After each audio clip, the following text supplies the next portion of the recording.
மேகம் திறந்து வந்து மண்ணில் இறங்கி வந்து மார்பில் ஒளிந்து கொள்ளவாவா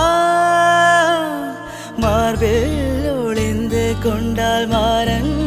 அன்பு வரும் கூந்தலில் ஒளிந்து கொள்ள வரவா என் கூந்தல் தேவன் தூங்கும் பள்ளி அறையா மலர் சூடும் வயதில் என்னை மறந்து போவதுதான் முறையா நினைக்காத நேரம் இல்லை காதல் ரதியே உன் பேரை சொன்னால் போதும் நின்று வழிவிடும் காதல் நதியே என் சுவாசம் உன் மூச்சு உன் வார்த்தை என் பேச்சு 5-6 நூற்றாண்டு வாழ்வோம் என் வாழ்வேவா மலர்களே மலர்களே இது என கனவா மலைகளே மலைகளே இது என நினைவா உருகியதே எனதுள்ளம் பெருகியதே